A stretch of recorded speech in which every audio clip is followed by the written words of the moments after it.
Hello friends, Beauty's bake and cook চ্যানেলে আপনাদের সবাইকে স্বাগত জানাই। আজকে একটা চকলেট কেক আমি আপনাদের সঙ্গে শেয়ার করব। এই কেকটা ছিল আমার 2 পাউন্ডের।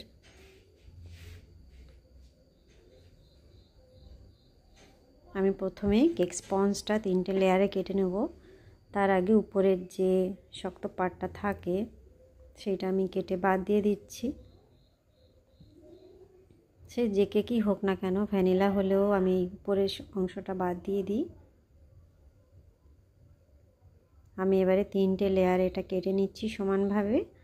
আমি টার্ন টেবিলটা ঘোরাতে ঘোরাতে এটা কেটে নিলাম। দেখুন কেমন সুন্দর সমানভাবে কেকটা কেটে যাচ্ছে। এই কাটা নিয়ে অনেকের সমস্যা হয়।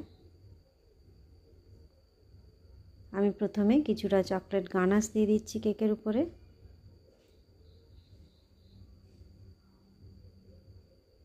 গানাশটা সমানভাবে চারিপাশে লাগিয়ে নিচ্ছি কেকের মধ্যে।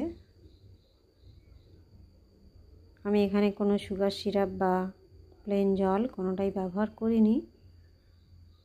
আপনারা চাইলে সেটা ব্যবহার করতে পারেন। আমি এর উপরে ক্রিম দিলাম, দিয়ে কিছুটা গানাশ দিচ্ছি, দিয়ে এটা সমানভাবে মিক্সড করে নেব। কেকের চারিপাশে আমি সুন্দর করে লাগিয়ে নিচ্ছি। এই কাজটা পারলে আপনারা পাইপিং ব্যাগের সাহায্য করতে পারেন, তাতে যারা নতুন আছেন তাদের জন্য সুবিধা হবে। কতটা পরিমাণে ক্রিম দিচ্ছেন তাহলে সেটা বুঝতে পারবেন। আমি এখানে কিছুটা চকো চিপস দিচ্ছি। চকো চিপস যদি না থাকে তাহলে সেটা না দিলেও চলবে। তাহলে কিছুটা চকলেট কুচি করে এর উপরে দিয়ে দিতে পারেন, তাতেও কেকের টেস্ট অনেক বেশি ভালো লাগবে। আমি আবারও কিছুটা চকলেট গানাশ দিলাম, এটা সেকেন্ড লেয়ারের উপরে দিচ্ছি।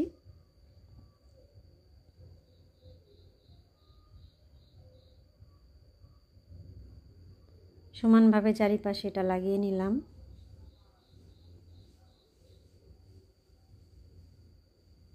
কিছুটা ক্রিম দিচ্ছি,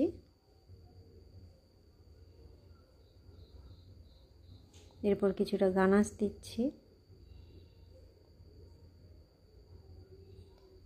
গানাশটা বানিয়েছি আমি 100 গ্রাম চকলেট, 100 গ্রাম হুইপড ক্রিম, এই দুটো একসঙ্গে আমি মেল্ট করেছি।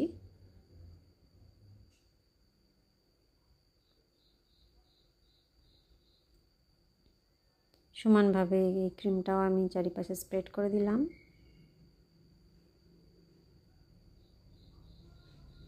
কিছুটা চকো চিপস দিয়ে দিচ্ছি এর উপরে।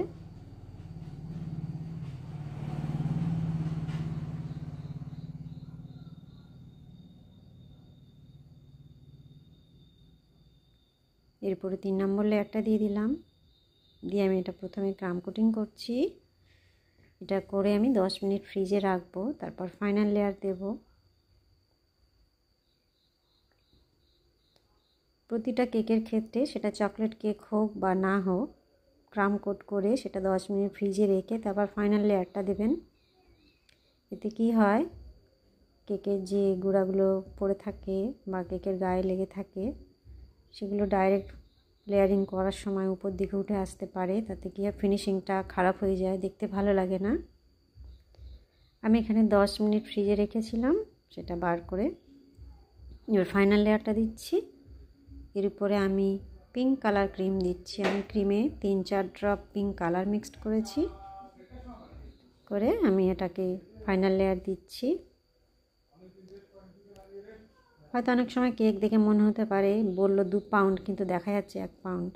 সেটা কিন্তু নয়, আমার এডিটিংয়ের উপরে ডিপেন্ড করে। অনেক সময় পুরোটা দেখাতে গিয়ে একটু ছোট করে নিতে হচ্ছে, কখনো বড় কেকটা আমি পুরোপুরি দেখাতেও পারি না এরম অবস্থায়, বা ছোটোটাকে একটু বড় করে দেখাতে হচ্ছে। অনেক ক্ষেত্রে 2 টিয়ার 3 টিয়ার কেকের ক্ষেত্রে একদম ছোট করতে গিয়ে খুব ছোট লাগে দেখতে, অ্যাকচুয়ালি কিন্তু তা নয়।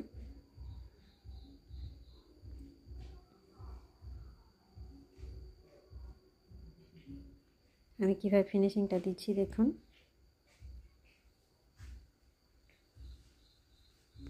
আমি চকলেট গানাশ দিচ্ছি। তার আগে কেকটা আমি 2 ঘন্টা রেখেছিলাম ফ্রিজে, পুরোপুরি ঠান্ডা করে নিয়ে তবে গানাশটা দিচ্ছি। গানাশটা হালকা গরম অবস্থায় দিতে হয়, তাই কেক ঠান্ডা না হলে কিন্তু ক্রিম গলে যেতে পারে, এই দিকটা আপনারা খেয়াল রাখবেন।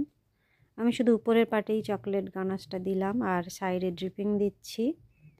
একটা স্পুনের সাহায্যে আমি এটা দিচ্ছি। যদি আপনাদের অসুবিধা হয় তাহলে পাইপিং ব্যাগে গানাশটা ভরে সেটা দেবেন।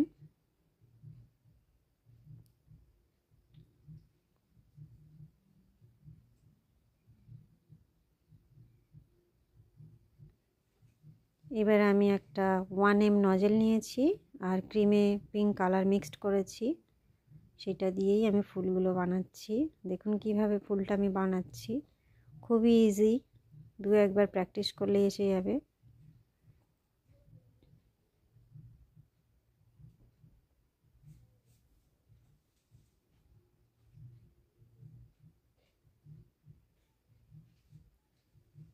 ফুলটা আমার কমপ্লিট হয়ে গিয়েছে। আমি একটা বর্ডার দিচ্ছি, এটা 6B নজেল দিয়ে দিচ্ছি, ওই একই ক্রিম দিয়ে আমি দিচ্ছি এটা।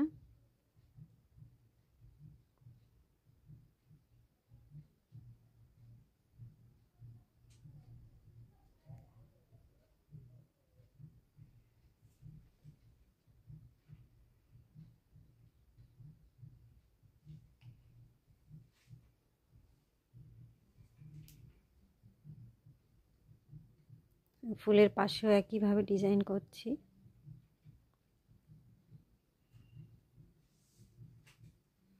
নামটা লিখছি আমি, এটা হোয়াইট কালার ক্রিম। এখানে পাইপিং ব্যাগ দিয়েই আমি লিখছি, কোনো নজেল নেই। পাইপিং ব্যাগটা একদম ছোট্ট করে কেটে নিয়েছি। চকলেটের উপর লিখতে গেলে একটু অসুবিধা হয়, যদি চকলেটটা সেট হয়ে যায় তাহলে লেখা খুব ইজি হয়ে যায়।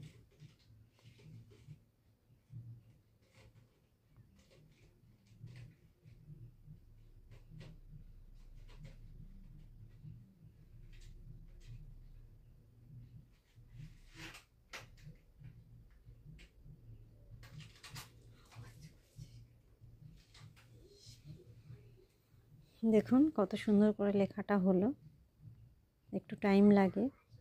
বন্ধুরা কেকটা কমপ্লিট হয়ে গিয়েছে, কেমন লাগছে দেখুন। ভালো লাগলে অবশ্যই একটা লাইক দেবেন, চ্যানেলটা সাবস্ক্রাইব করে রাখবেন। আমার চ্যানেলে আরও বিভিন্ন ধরনের চকলেট কেকের রেসিপি রয়েছে, সেইগুলো দেখে অনেক কিছু শিখতে পারেন। নতুন নতুন ডিজাইনও রয়েছে। দেখা হবে নেক্সট ভিডিওয়। সবাই ভালো থাকবেন, বাই বাই।